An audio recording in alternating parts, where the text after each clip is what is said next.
In 1932, the Brazilian Navy was in a truly deplorable state because the surface fleet dated back to 1910.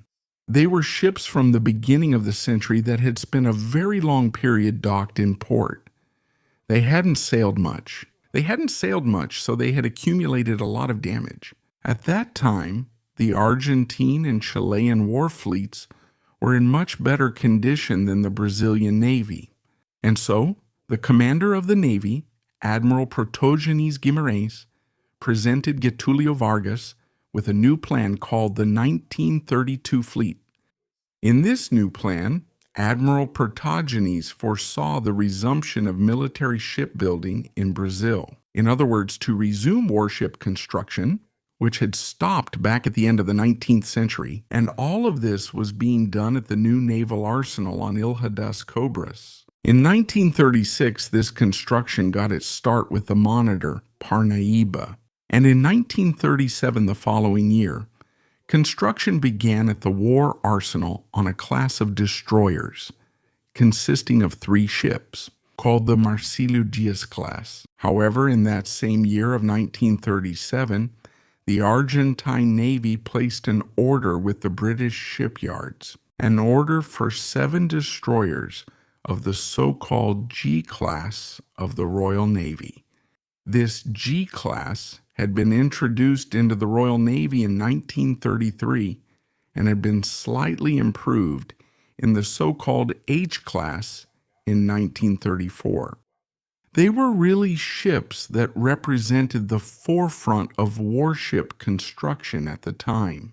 And now the Argentine Navy was buying no less than a class of 7 ships that it named the Buenos Aires class. Those ships were delivered to the Argentine Navy starting in April 1938. And of course, that wasn't going to go unnoticed here in Brazil. In that same year of 1938, so the Brazilian government ordered a new class of destroyers from the British shipyards based on the H class, which would become known as the Javari class. The 6 ships of this class would be the Javari, Jutai, Juruá, Japura, Juruena, and Jaguaribe. They weighed 1,350 tons. Each measured about 98 meters in length and was powered by 2 Parsons steam turbines, which together generated 34,000 horsepower. They carried 152 crew members and were armed with 4 independent 120-millimeter turrets, called turrets A, B, X, and Y. It also carried a set of .50 caliber machine guns for effective anti-aircraft defense, and also 4 torpedo tubes as well as a depth charge launcher at the stern of the ship. The first ship to be launched was precisely the Javari on July 17, 1939. And on August 1st of that year, the second ship, Juruena, was launched. The destroyer Juruena is the protagonist of our story. It was built by the shipyard Johnny Thorncroft and Company of Woolstone in Hampshire, United Kingdom. And on that August 1st, 1939, it was christened, with its sponsor being Mrs. Hitora Galleans, wife of one of the naval officers who were overseeing the construction of the destroyer class. And when we say that a ship was launched, it means that now it is floating. So for it to become operational, it only needs the final installation of equipment, sensors, and weaponry. But just as the Juruena was going through this final assembly process of its components, an event called the Second World War began, with the British entering the conflict on September 3, 1939, just 48 hours after that declaration of war. The Brazilian government was suddenly informed that the Royal Navy, the British Royal Navy, had requisitioned all 6 destroyers, the Javari-class destroyers, for service, and that the British government would at that moment then automatically reimbursed the Brazilian government for all the investment that had been made to purchase the 6 ships.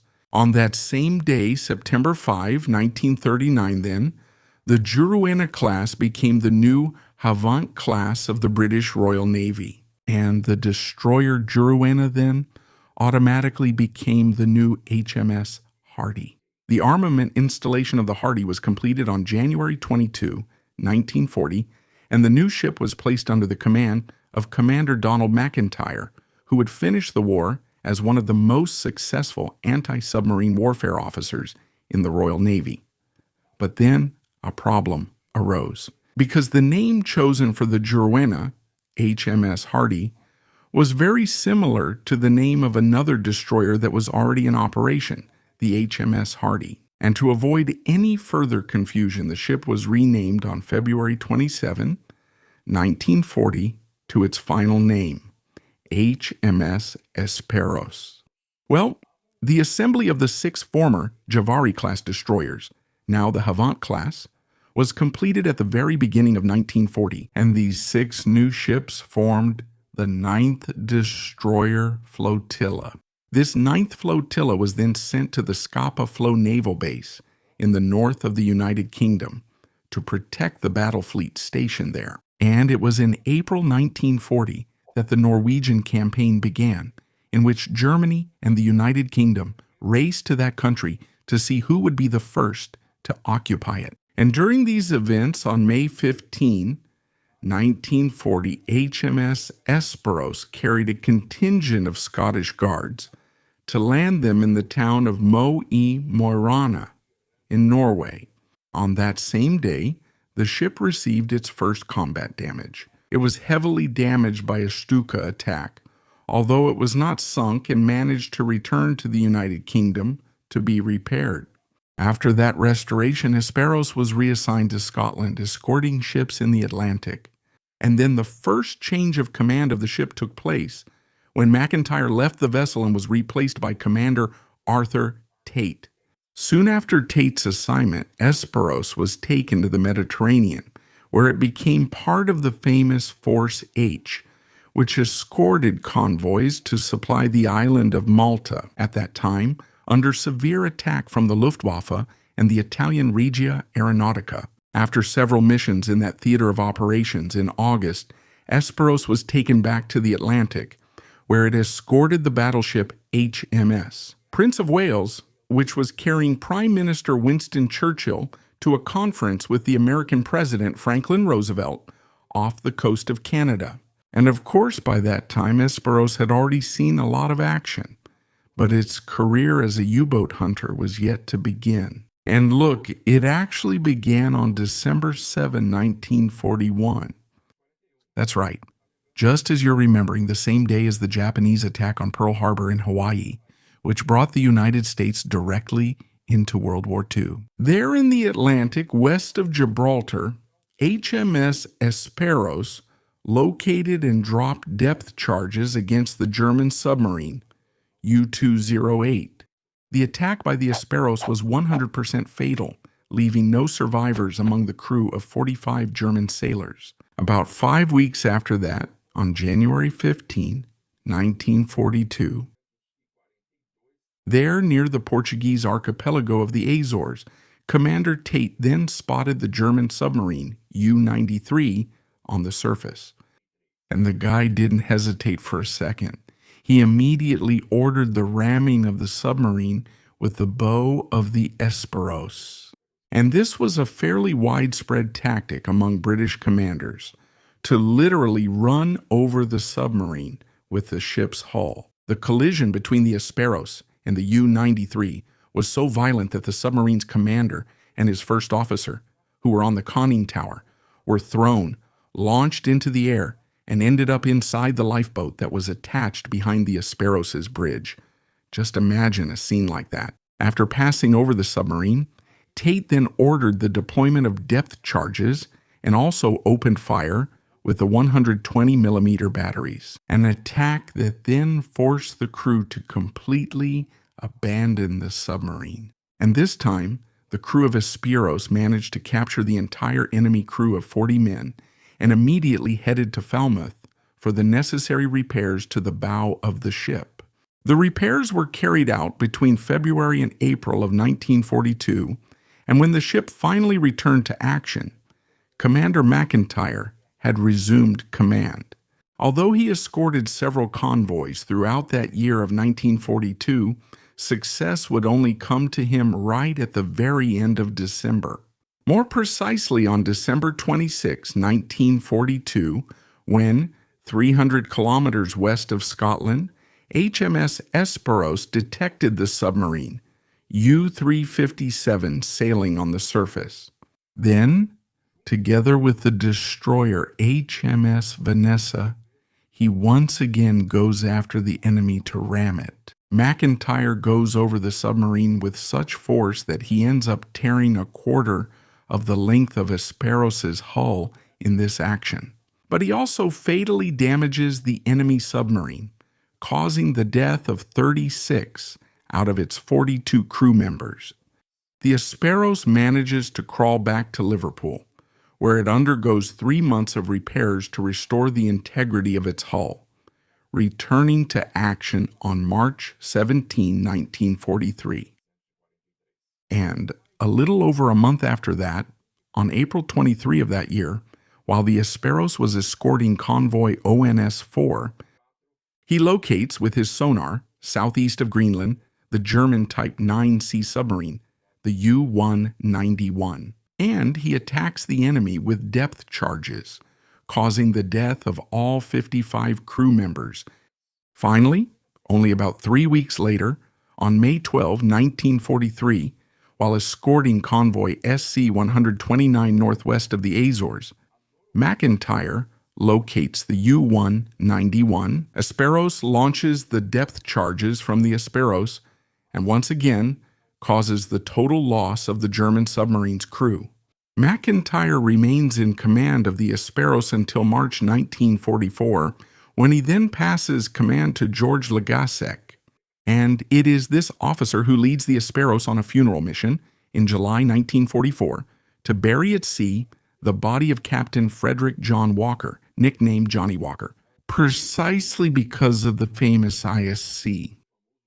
And he was the most successful anti-submarine warfare officer in the Royal Navy, with no less than 20 submarines sunk.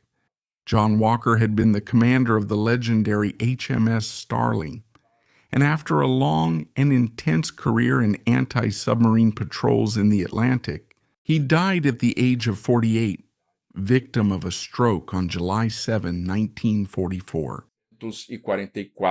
Victim of exhaustion.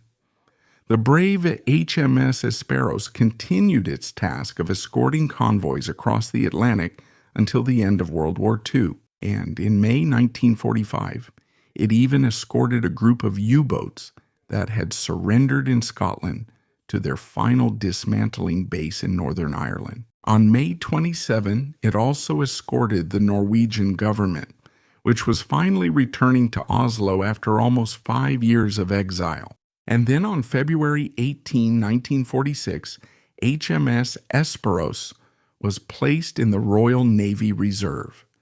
Victorious in the war, but financially broken, the United Kingdom simply could not afford to maintain that huge wartime fleet.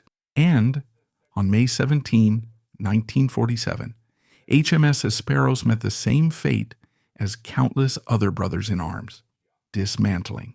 And the brave Javari class, which became, due to the war, the Avant class of the Royal Navy, had no less than 50 of its ships, 3 of them sunk during the war by German submarines. 2 others survived the war and were dismantled in 1946, leaving only, in the end, HMS Esperos, which went to be scrapped in 1947, thus bringing to a close the history of this very interesting Anglo-Brazilian class of ships. Now tell me, did you already know the story of HMS Esperos from the Javari class, which became the Avant class of the Royal Navy? Let us know in the comments. Remember to check out the syllabus and also enroll yourself in the Luftwaffe course from the first to the last day, which we will start soon, so you can finally learn everything about the history of the German Air Force in World War II. Click the link in the description or scan the QR code. I'll be waiting for you. If you enjoyed this video, share it with friends and give us a thumbs up. Don't forget to subscribe to Sala de Guerra so you don't miss anything else. I'll stop here for now. Thank you again for watching and a big hug from Sala de Guerra.